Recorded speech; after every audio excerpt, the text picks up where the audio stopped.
What's up, ladies and gentlemen? Kevin Cage back with another cryptocurrency video. Hope all is well, and if you get even a little value in this video, would greatly appreciate hitting the like button. Let's get right into it. So I want to talk about a few massive groups today, of course. Andreessen Horowitz, which we've talked about many times before, a venture capital firm, and a general partner of them is Chris Dixon. And we've talked about him several times.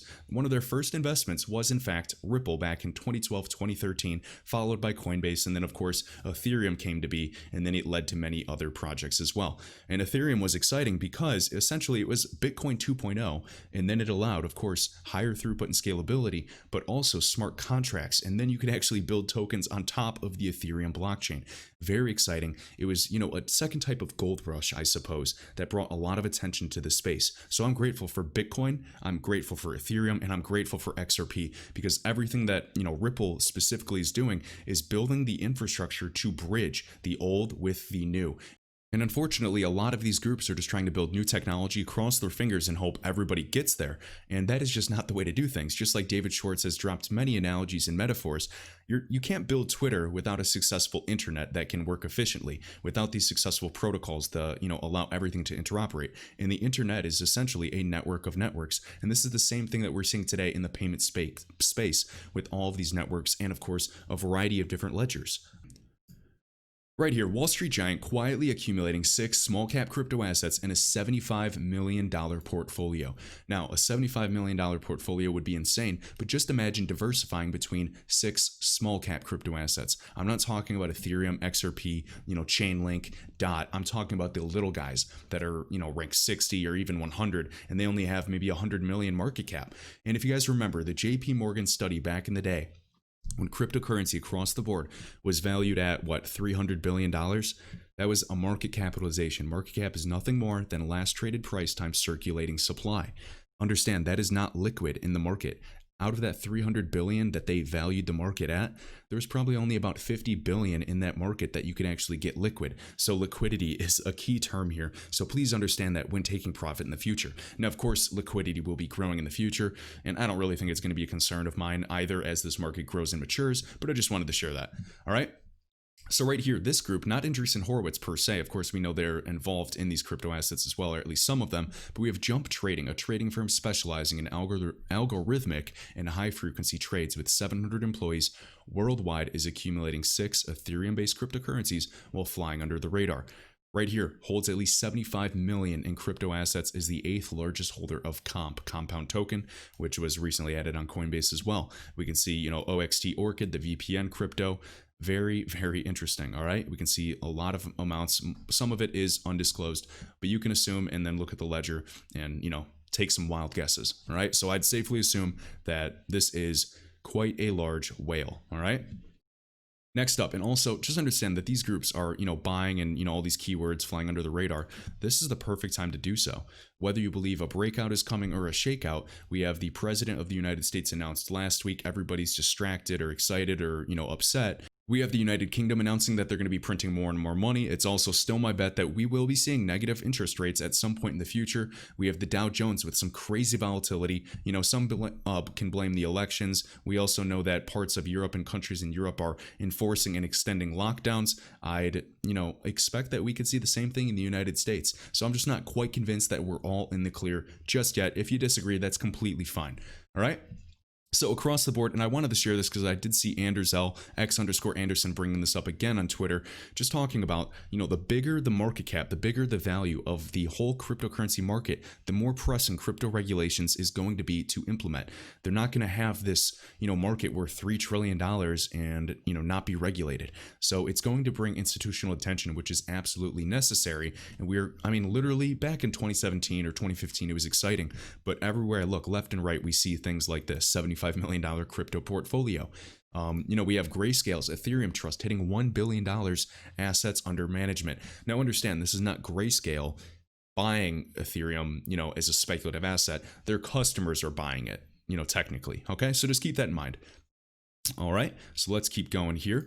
So with Ripple news, so we have FinTech Ripple chooses Dubai International Financial Center. This is the DIFC for their regional headquarters. Very exciting to announce this. And yes, we know Dubai is one of the wealthiest places in the world. We know UAE and the entire region is very, very interesting. And we have Naveen Gupta of Ripple time and time again talking about the remittance fees and how big of a value add Ripple can be in these parts. So I just want to read it right here.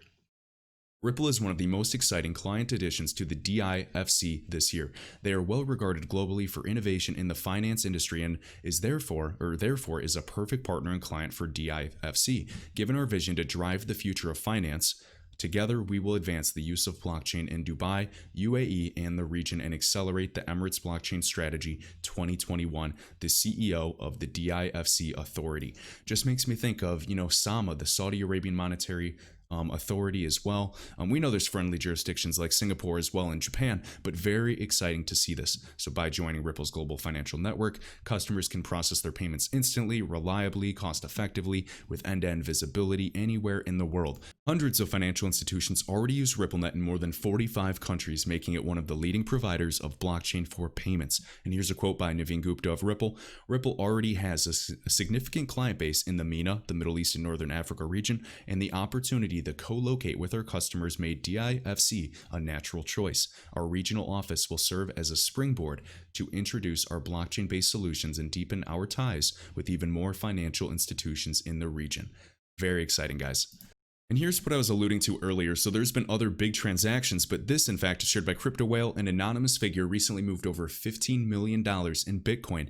And the interesting thing about these wallets is this Bitcoin specifically was mined all the way back before Satoshi Nakamoto went silent in 2010.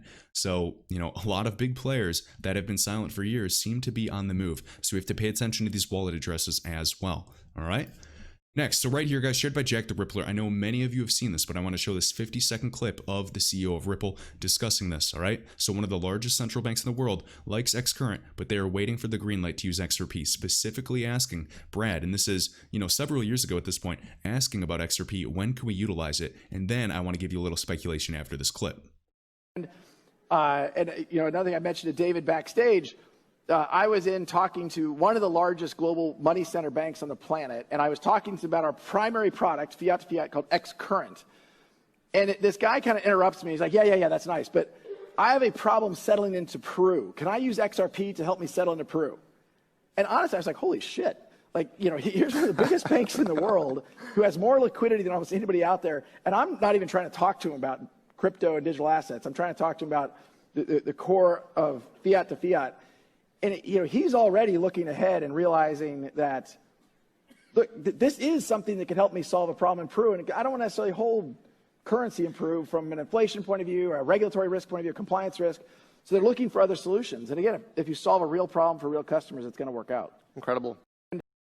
The banks are getting it and the people are close behind. All right. So now what I wanted to share is just this commentary by Lisa right here. So Brad said one of the largest money center banks, and he was either talking about BOA, Bank of America, JP Morgan, Wells Fargo, or Citigroup. And her money is on Bank of America. And I wholeheartedly agree, because we do know that Bank of America is a RippleNet partner and they utilize Xcurrent today. So very interesting. And of course, they're part of the global steering group of Ripple back in the day as well, years ago. And of course, us lunatics like me saying, yeah, Bank of America is part of Ripple, they just don't use XRP today, turned out to be true. Not surprised one bit.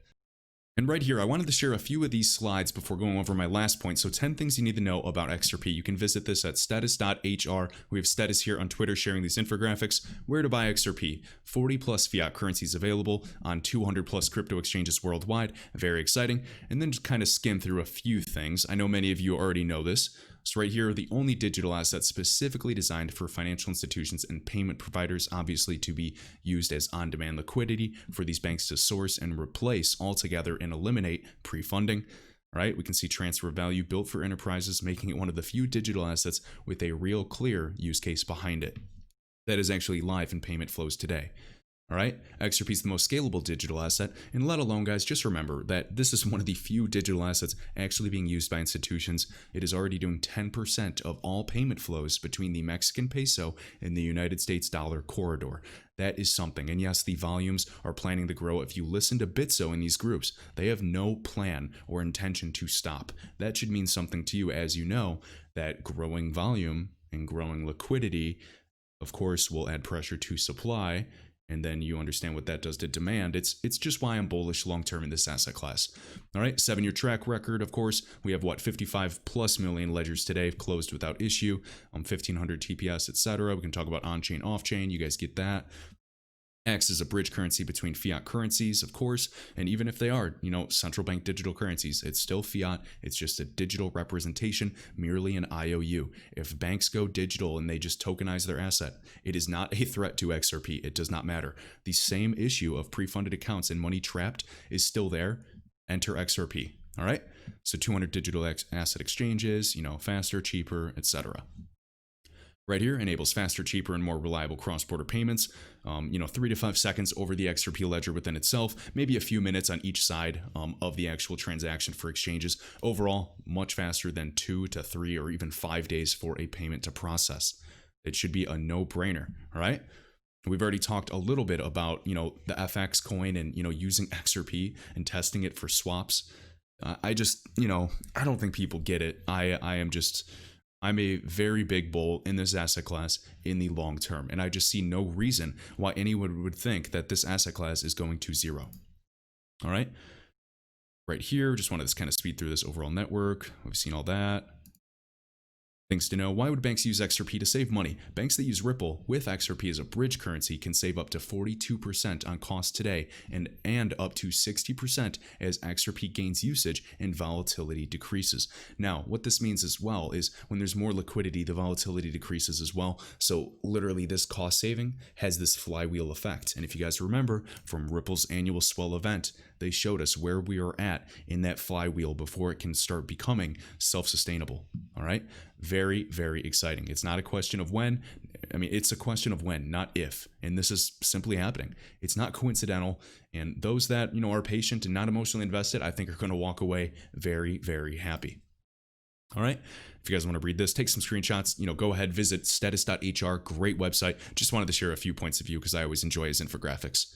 All right. And then last but not least, guys, anybody that likes privacy coins, I love what privacy coins stand for. I'm all about it. Yes, I do respect it. I'm just saying beware. Notice Shapeshift quietly is delisting privacy coins such as Monero. US government agencies have taken aim at Monero. Now users of the privacy coin have one less place to buy it. Now, a lot of people say, oh, it doesn't matter. It's a privacy coin.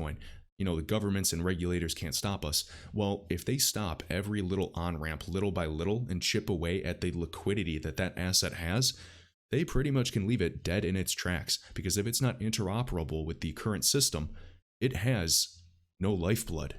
Period. So just beware, be wary, and for all of you that have long-term holdings, be smart. And I just want you guys to do your own research, and I want to share everything on this channel, talking about a variety of assets, because these assets will in fact have an effect or a rippling effect on other assets. Overall, very exciting for the future. Excited for the future. Got a bunch of stuff to cover with XRP in my next videos, so pay close attention. Appreciate all you guys as always, and I hope you have a great rest of your day.